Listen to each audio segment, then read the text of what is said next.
بسم اللہ الرحمن الرحیم۔ مسلمان کی تعریف کرنا اور تعریف کی کون سی صورت اللہ کو ناپسند ہے؟ عبادہ ابن صامت رضی اللہ عنہ فرماتے ہیں قبیلہ بنو لیث کے ایک آدمی نے حضور اقدس صلی اللہ علیہ وسلم کی خدمت میں آ کر 3 مرتبہ عرض کیا یا رسول اللہ صلی اللہ علیہ وسلم، میں آپ کو شعر سنانا چاہتا ہوں۔ آخر 4تھی مرتبہ میں حضور صلی اللہ علیہ وسلم نے اجازت دے دی تو انہوں نے حضور صلی اللہ علیہ وسلم کو اشعار سنائے جن میں حضور صلی اللہ علیہ وسلم کی تعریف تھی۔ سن کر حضور صلی اللہ علیہ وسلم نے فرمایا اگر کوئی شاعر اچھے شعر کہتا ہے تو تم نے بھی اچھے شعر کہے ہیں۔ خلاد بن صاحب رضی اللہ عنہ فرماتے ہیں کہ میں اسامہ بن زید رضی اللہ عنہ کے پاس گیا، انہوں نے میرے منہ پر میری تعریف کی اور یوں کہا کہ میں نے آپ کے منہ پر آپ کی تعریف اس لیے کی کہ میں نے حضور اقدس صلی اللہ علیہ وسلم کو فرماتے ہوئے سنا ہے کہ جب مومن کے منہ پر اس کی تعریف کی جاتی ہے تو اس کے دل میں ایمان بڑھ جاتا ہے، کیونکہ تعریف سے وہ بھولے گا نہیں بلکہ اس کے اعمال پر یقین بڑھے گا کہ نیک اعمال کی وجہ سے لوگ تعریف کر رہے ہیں۔ یہ جب ہے جب ایمان ہے، ایمان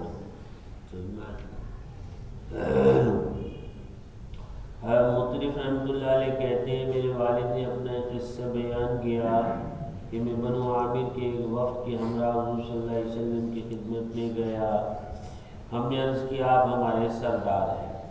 حضور صلی اللہ علیہ وسلم نے فرمایا حقیقی سردار تو اللہ تعالیٰ ہی ہیں۔ پھر ہم نے عرض کیا آپ فضیلت میں سب سے بڑے ہیں اور ہم سب سے زیادہ سخی۔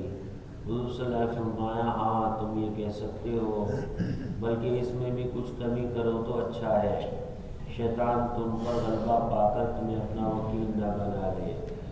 یعنی لوگوں کے مبالغہ پر حضور صلی اللہ علیہ وسلم نے ناپسندیدگی کا اظہار کیا،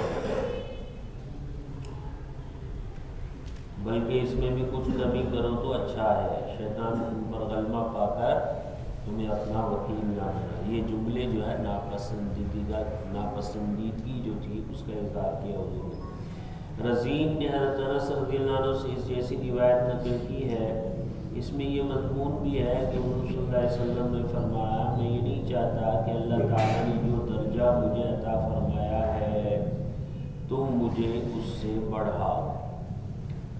میں محمد ابن عبداللہ اللہ کا بندہ اور اس کا رسول۔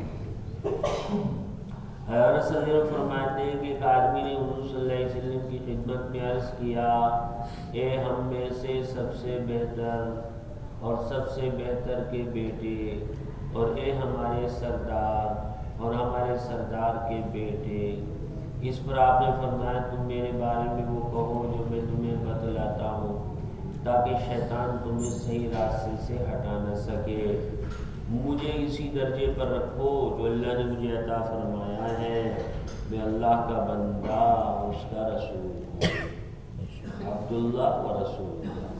حضرت ابوبکر رضی اللہ عنہ فرماتے ہیں حضور صلی اللہ علیہ وسلم کے پاس ایک آدمی نے دوسرے آدمی کی تعریف کی تو حضور صلی اللہ علیہ وسلم نے اسے 3 دفعہ فرمایا تم نے اپنے ساتھی کی گردن توڑ دی۔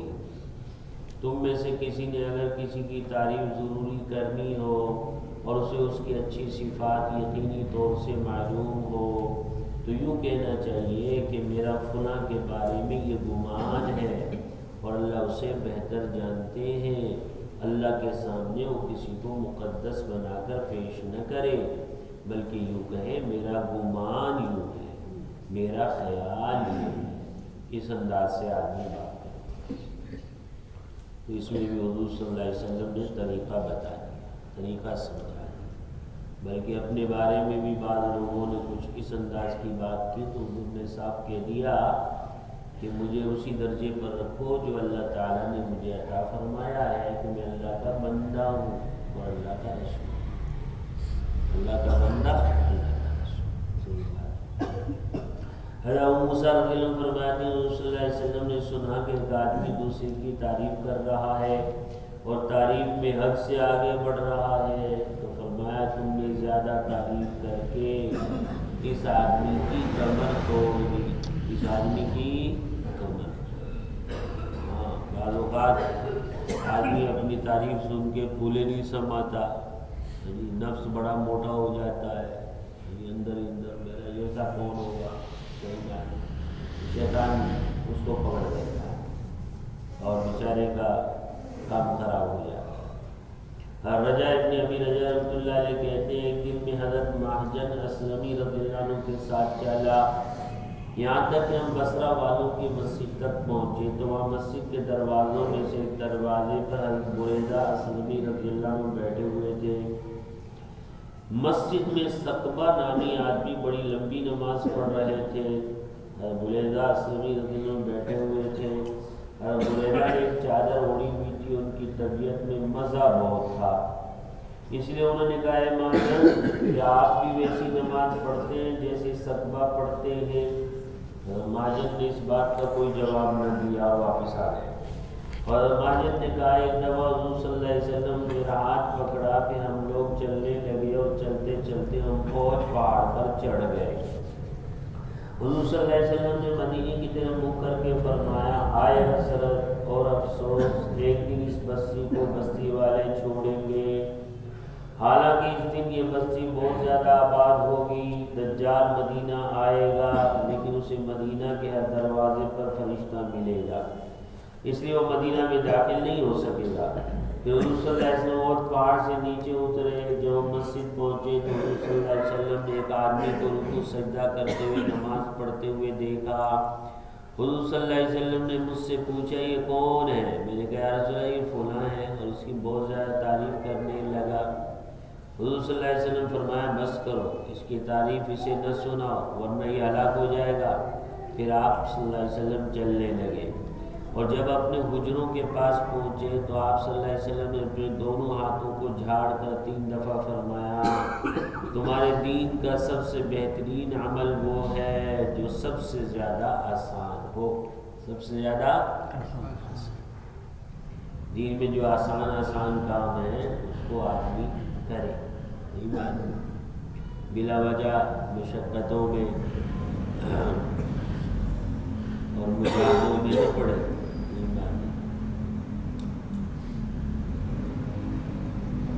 اسی روایت میں امام احمد رحمۃ اللہ علیہ نے بھی ذرا تفصیل سے نقل کیا، ان کی روایت میں یہ ہے کہ حضرت محجن رضی اللہ عنہ فرمایا کہ میں حضور صلی اللہ علیہ وسلم کے سامنے اس نمازی کی تعریف مبالغہ کے ساتھ کرنے لگا۔ میں نے کہا یا رسول اللہ یہ فلاں آدمی ہے اور اس میں یہ اور یہ خوبیاں ہیں۔ حضور صلی اللہ علیہ وسلم فرمایا خاموش ہو جاؤ، اسے یہ باتیں نہ سناؤ ورنہ تم اسے ہلاک کرو گے۔ کہ حضور صلی اللہ علیہ وسلم چلنے لگے، جب حجرہ کے پاس پہنچ گئے تو حضور صلی اللہ علیہ وسلم میرا ہاتھ چھوڑ دیا۔ پھر آپ صلی اللہ علیہ وسلم فرمایا تمہارے دین کا سب سے بہترین عمل وہ ہے جو سب سے زیادہ آسان ہو، تمہارے دین کا سب سے بہترین عمل وہ ہے جو سب سے زیادہ آسان ہو، تمہارے دین کا سب سے بہترین عمل وہ ہے جو سب سے زیادہ آسان ہو۔ امام احمد رحمۃ اللہ علیہ کی روایت میں یہ ہے کہ حضرت معاذ رضی اللہ عنہ فرماتے ہیں میں نے کہا یا نبی اللہ یہ فلاں ہے اور یہ مدینے والوں میں سے سب سے اچھے ہیں، مدینے والوں میں سے سب سے زیادہ نماز پڑھنے والے ہیں۔ حضور صلی اللہ علیہ وسلم نے 2 یا 3 مرتبہ فرمایا اسے مت سناؤ ورنہ تم اسے ہلاک کر دو گے۔ پھر فرمایا تم ایسی امت ہو جس کے ساتھ اللہ نے آسانی کا ارادہ فرمایا ہے۔ حضرت ابراہیم تیمی کے والد بیان کرتے ہیں کہ ہم لوگ حضرت عمر بن خطاب رضی اللہ عنہ کے پاس بیٹھے ہوئے تھے کہ اتنے میں ایک آدمی نے ان کے پاس آ کر سلام کیا۔ لوگوں میں سے ایک آدمی نے اس کے منہ پر اس کی تعریف کرنی شروع کر دی۔ حضرت عمر فرمایا تم نے تو اس آدمی کو ذبح کر ڈالا، اللہ تمہیں ذبح کرے، تم اس کے منہ پر اس کے دین کے بارے میں اس کی تعریف کر رہے ہو۔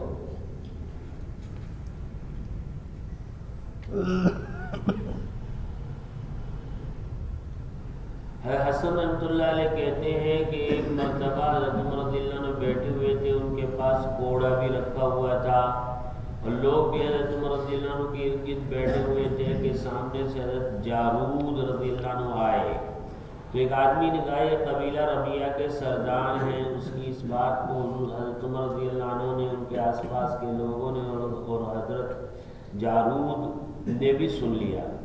جب حضرت جارود رضی اللہ عنہ حضرت عمر رضی اللہ عنہ کے قریب آ گئے تو حضرت عمر رضی اللہ عنہ نے ان کو کوڑا مارا. حضرت جارود نے کہا امیر المومنین میں نے آپ کا کیا قصور کیا ہے؟ حضرت عمر نے فرمایا تم نے میرا کیا قصور کیا ہے؟ کیا تم نے اس کی بات کو نہیں سنا ہے؟ حضرت جارود نے کہا سنا ہے. تو پھر کیا ہو گیا؟ حضرت عمر نے فرمایا مجھے اس بات کا ڈر ہوا کہ اس کے تعریفی کلمات سن کر کہیں تمہارے دل میں عجب اور کبر بڑائی وغیرہ کا برا اثر نہ پیدا ہو جائے، اس لیے میں نے چاہا کہ یہ سارا اثر جھاڑ دوں. امیر المومنین حضرت عمر رضی اللہ عنہ ان کو سردار کہا ان کے سامنے، انہوں نے ان کو کوڑا مار دیا قریب آنے پر. لوگوں کو دکھایا کہ سردار کو میں جناب ایسا کرتا ہوں سردار کے ساتھ. حضرت امام ابن حارث رحمۃ اللہ علیہ کہتے ہیں ایک آدمی عثمان رضی اللہ عنہ کی تعریف کرنے لگا. حضرت مقداد رضی اللہ عنہ جو بھاری بھرکم تھے وہ اس آدمی کی طرف گئے اور گھٹنوں کے بل بیٹھ کر اس کے منہ پر کنکریوں کی لپیں بھر کر ڈالنے لگے. حضرت عثمان رضی اللہ عنہ سے فرمایا آپ کو کیا ہو گیا ہے؟ حضرت مقداد نے کہا حضور صلی اللہ علیہ وسلم نے فرمایا ہے کہ جب تم دنیاوی مفاد حاصل کرنے کے لیے اور لوگوں کو بگاڑنے کے لیے تعریف کرنے والوں کو دیکھو تو ان کے چہروں پر مٹی ڈال دیا کرو. حضرت مقداد نے اس کا ظاہری مطلب مراد لیا ہے لیکن بظاہر حضور صلی اللہ علیہ وسلم کا مقصد یہ ہے کہ اسے کچھ نہ دو. حضرت ابو معمر رحمۃ اللہ علیہ کہتے ہیں کہ آدمی کھڑے ہو کر ایک امیر کی تعریف کرنے لگا. یہ تعریف اس لیے آدمی کر رہا ہے کہ میں مانوں کچھ لوں اس سے. تو حضور کے بیان کا مقصد یہ ہے کہ اسے کچھ مت. صحیح بات ہے. امیر کی تعریف کرنے لگا تو مقداد اس پر مٹی ڈالنے لگے اور فرمایا حضور صلی اللہ علیہ وسلم نے اسی بات کا حکم دیا ہے، یعنی غلط مقصد کے لیے تعریف کرنے والوں کے چہروں پر ہم مٹی ڈالا کریں. حضرت ابن ابی رباح رحمۃ اللہ علیہ کہتے ہیں حضرت ابن عمر رضی اللہ عنہ کے پاس ایک آدمی دوسرے آدمی کی تعریف کرنے لگا. حضرت ابن عمر رضی اللہ تعالیٰ عنہ اس کے چہرے کی طرف مٹی ڈالنے لگے اور فرمایا حضور صلی اللہ علیہ وسلم نے فرمایا ہے کہ جب تم تعریف کرنے والوں کو دیکھو تو ان کے چہروں پر مٹی ڈالو. اب ہم اپنا حال دیکھو. یہی بات ہمارے سامنے کو ہماری تعریف کرتے تو ہم سمجھتے ہیں ہمارا بڑا دوست ہے، میرے سے بڑی محبت کرتا ہے، میرے سے بڑا تعلق ہے، میری تعریف کر رہا ہے. تو ہماری تھوڑی سی کوئی برائی ہمارے اندر جو خامی ہے کمی ہے کوتاہی ہے اس کو بتا دے جی تو اس کو اپنا دشمن سمجھنا شروع کر دیتے ہیں. تمہارا دشمن حالانکہ جو ہمیں اپنے عیب کی طرح متوجہ کرتا ہو اچھے انداز سے سلیقے سے طریقے سے وہ ہم سے محبت کرنے والا. صحیح بات ہے. وہ ہم سے محبت کرتا ہے، وہ ہمارا خیر خواہ ہے، ہمارا ہمدرد ہے، ہمیں سے رخ کی زندگی دینا چاہتا ہے، ہمیں سے رخ کے اوپر ڈالنا چاہتا ہے. لیکن آدمی اس کو اپنا دشمن سمجھنے لگے کہ ہمارا دشمن ہمارے پیچھے پڑا ہمارا دشمن. یہی بات ہے. تو اس باب میں بتایا گیا ہے کہ مسلمان کی تعریف تو کرنی چاہیے لیکن تعریف کرنی جناب اللہ کے ہاں مسلمان کی تعریف کرنا بعض مواقع ایسے ہے کہ وہ تعریف کرنا بھی اللہ کے ہاں ناپسندیدہ بھی ہے. اس کے بعد مواقع ایسے ہیں کہ ان مواقع پر تعریف کرنا اللہ کو پسند نہیں، اللہ کے رسول کو پسند نہیں. ہاں ویسے تعریف کرنا پسند ہے. پیٹھ پیچھے آدمی کسی کی تعریف کرے، دوسروں کے سامنے ایک آدمی میں اچھی خوبیاں ہیں صفات ہیں، دوسروں کے سامنے اس کی تعریف کر سکتے. نہیں بات اچھی تعریف کر، اس کی خوبیاں بیان کر سکتے، اس کی صفات بیان کر سکتے. لیکن اس کے منہ پر تو اس میں بعض روایت پہلے شروع میں ایسی بھی گزری ہے کہ جس میں حضور نے فرمایا کہ مومن کے منہ پر تعریف کرنے سے اس کا ایمان بڑھتا ہے. یہ بھی یہ اس صورت میں ہے جبکہ اس میں اگلے میں خطرہ نہ ہو، اگلے میں خطرہ نہ ہو کہ اگلے میں تعریف کرنے سے عجب پیدا ہوگا، کبر پیدا ہوگا، اس کا نفس اور پھول جائے گا. ایسا اگر اس میں خطرہ نہیں ہے تو اس کی منہ پر تعریف کی جا سکتی. یہی بات ہے. لیکن بھائی اس زمانے میں ایسے آدمی تو ہاں جی ملنے بڑی دشوار بات ہے. اس لیے پیٹھ پیچھے ہی تعریف کرنی چاہیے آدمی.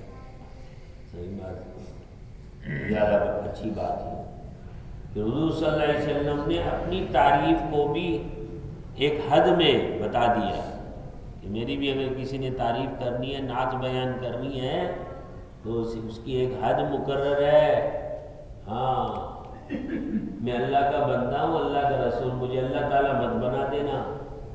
صحیح بات کی کہیں محبت کے زور میں آ کر مجھے اللہ تعالیٰ مت بنا دینا. یہ حضور نے حد مقرر کر دی، بتا دیا.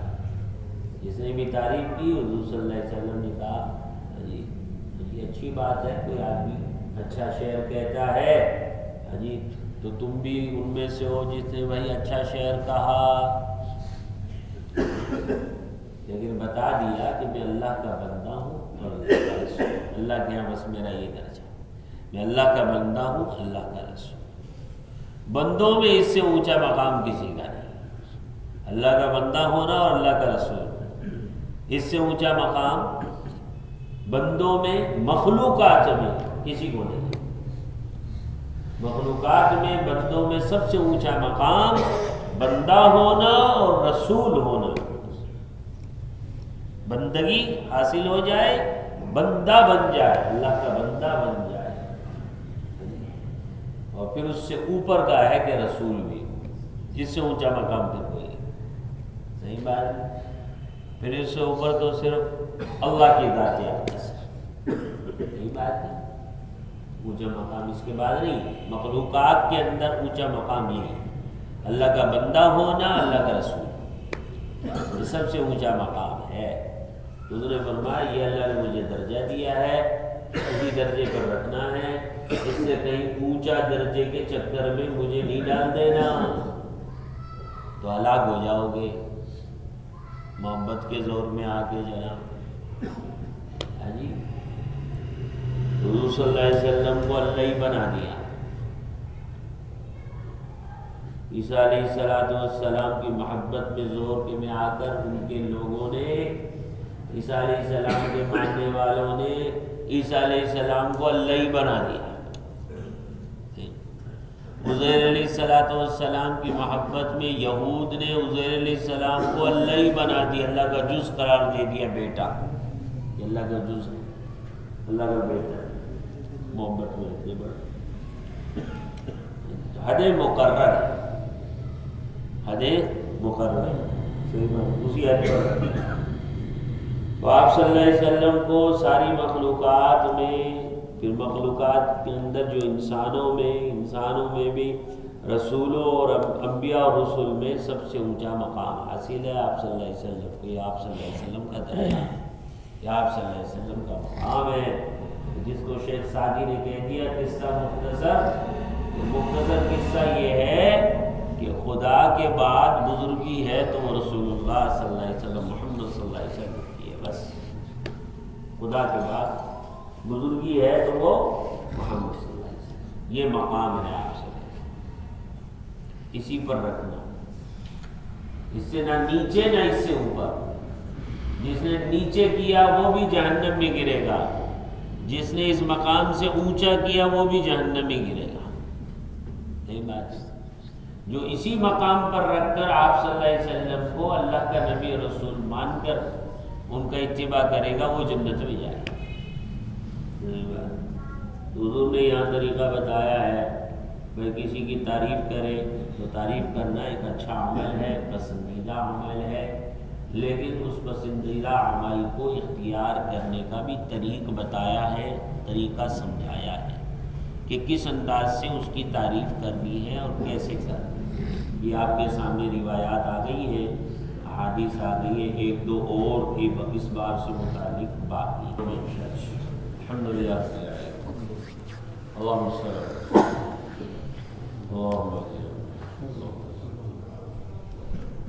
اللہ تو راضی ہو جائے، خوش ہو جائے اور اعمال کرنے کی توفیق عطا فرمائے، اپنے دین کی خدمت، دین کے کام کے لیے ہمیں قبول فرما، جماعتوں کی نصرت کے لیے ہمیں قبول فرما، تیرے راستے کے مہمان، اے اللہ ان سے ہمیں محبت نصیب فرما، اے اللہ ان سے ہمیں محبت نصیب فرما، ان کی نصرت کرنے کی توفیق نصیب فرما، ان کی معاونت کرنے کی توفیق نصیب فرما، اے اللہ ان کے جوڑوں میں خدمت کی توفیق نصیب فرما، اے اللہ جس طرح ان کی معاونت کرنی چاہیے ہمیں سجھا دے اور اس طرح ہمیں پورے طور پر ان کو معاون بنا دے، اور ہمیں دین کے کام اور خدمت کے لیے ہمیں بھی قبول فرما، ہماری نسل و اولادوں کو بھی اس کے لیے قبول فرما، اے اللہ اس کے لیے، اور اے اللہ اس کے لیے قبول فرما کر ہمارے مالوں میں جانوں میں خیر ڈال دے، برکت ڈال دے، جتنا وقت ہمارا اے اللہ تیرے دین کی خدمت اور کاموں میں لگے، اس دین کے کاموں میں لگنے والے اس وقت کی برکت سے ہمارے مال و جان اور ہمارے گھریلو مسائل سب کو اللہ ٹھیک فرما، درست فرما، حالات کو آمین۔